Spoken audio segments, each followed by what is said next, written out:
Hello all, நமஸ்கார். இன்றைக்கி story டைமில் குழந்தைகள் தப்பு பண்ணும் பொழுது அதை டீச்சர்ஸ் கண்டிக்கும் பொழுது பேரண்ட்ஸ் எப்படி ரியாக்ட் பண்ணினா பெட்டராக இருக்கும் அப்படிங்கிறத பற்றி பேசலான்னு எடுத்துட்டுருக்கேன். இது சில நாட்களாகவே நான் பேசணும்னு எடுத்துட்ட டாபிக். என்னுடைய பெரிய பொண்ணு கூட இதை பற்றி திருப்பி ஞாபகப்படுத்தினா, அம்மா நீ இதை பற்றி ஒரு வீடியோ பண்ணு அப்படின்னு. ஏன்னா 9B அவங்க கிளாஸ் பற்றி நான் ஒரு வீடியோ போட்டிருந்தேன். இதில் பியூட்டி என்னென்னா, அந்த கிளாஸில் தான் என் பொண்ணும் படித்தா. ஒரு கிட்டத்தட்ட 3-4 மாதம் வரைக்குமே நிறைய ஃபஸ்ட்டு அந்த பிகினிங்கில் நியூலி ஜாயின்டு டீச்சர்ஸ் யாருக்குமே பிரின்சிபலோட டாட்டர் இந்த கிளாஸில் இருக்கான்னு கூட தெரியாது. தெரிஞ்சதுக்கு அப்புறமுமே அதில் ஒரு பார்ஷியாலிட்டி யாருமே காமிச்சதும் கிடையாது. கிளாஸில் என்ன நடக்கிறது, டீச்சர்ஸ் ஏதாவது கோச்சுண்டாலா, திட்டினாலா, இல்லை எக்ஸஸாக ஏதாவது அன்னெசரி பனிஷ்மெண்ட்ஸ் ஏதாவது கொடுத்துட்டாலா, நமக்கு ஏதாவது ஒரு ஃபீட்பேக் வரும் இல்லையா. நம்ம எல்லோரும் மனுஷங்க தான்.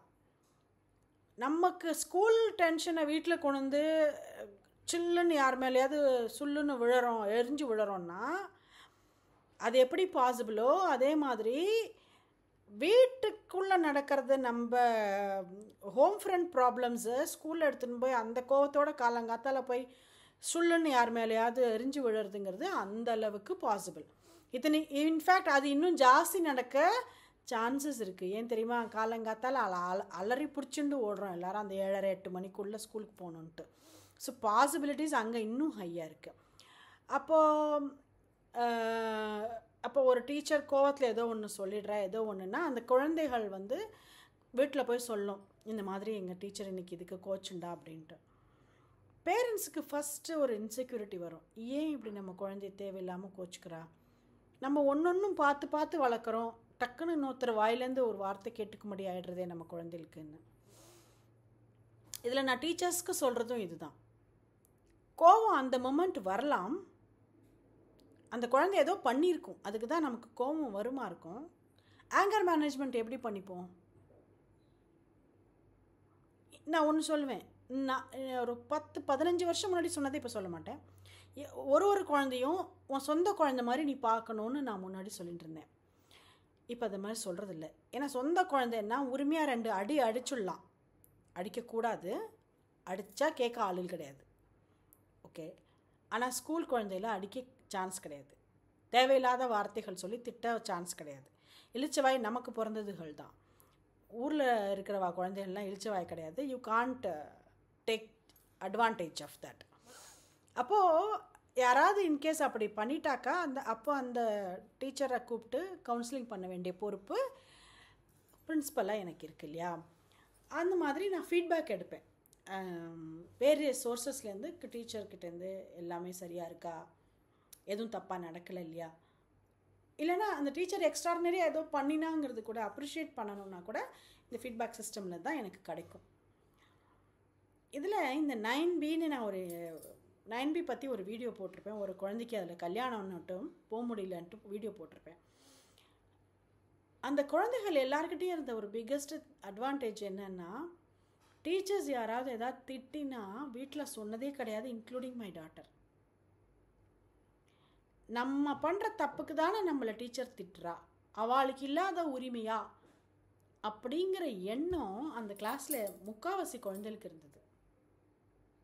முக்கால்வாசி குழந்தைகளுக்கு அந்த எண்ணம் இருந்தது.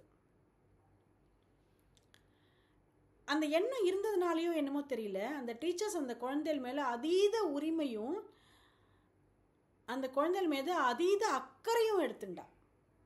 என் டீச்சர் என்னை ஒரு வார்த்தை டக்குன்னு சொல்லிட்டா அப்படின்னா, அதாவது அப்யூசிவ் லாங்குவேஜ் யாரும் பேச போகிறதில்ல. நான் அந்த ஆங்கிளில் யோசிக்க வேணாம். கோவத்தில் சுல்லுன்னு ஒரு வார்த்தை சொல்லி திட்டுறா. How many times I should say, don't you have common sense, what is this அப்படின்னு கூட இந்த காலத்தில் டீச்சர் சொல்ல முடியாது. அப்படின்னு கூட நீங்கள் வீட்டில் சொல்லிக்கலாமா இருக்கலாம், இந்த காலத்தில் குழந்தைகிட்ட அப்படின்னு கூட சொல்ல முடியாது. ஓகே, அப்படிலாம் பேசினா கூட அந்த குழந்தை நான் பண்ண தப்புக்கு தான் என் டீச்சர் என்கிட்ட இப்படி பிஹேவ் பண்ணியிருக்கா அப்படின்னு புரிஞ்சுக்குமே ஒழிஞ்சு அந்த டீச்சர் மேலே கம்ப்ளைண்ட் போட்டதில்லை. ஒருவேளை ஏதாவது 1-2 குழந்தைகள் போட்டிருந்தா கூட எந்த பேரண்ட்டுமே அதை ஒரு இஷ்யூவாக ரைஸ் பண்ணினதே கிடையாது. இதில் 2 விஷயம் பார்க்கணும். அந்த 9Bக்கு அமைஞ்ச எந்த டீச்சருக்கும் பர்சனல் அஜெண்டாவோ பர்சனல் வெண்டேட்டாவோ பார்ஷியாலிட்டியோ கிடையவே கிடையாது. எல்லா குழந்தைகளும் அவளுக்கு ஒன்று தான்.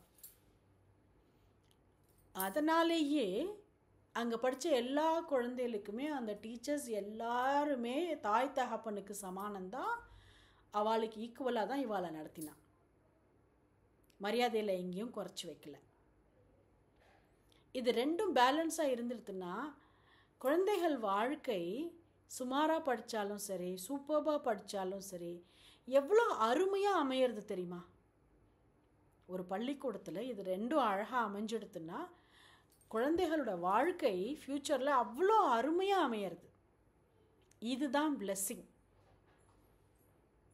இப்போ இந்த பிளெஸ்ஸிங் ஒரு கிளாஸ் ரூம்லேயும் ஒரு ஸ்கூல்லேயும் ஒரு செக்ஷன்லேயும் நடக்கணும்.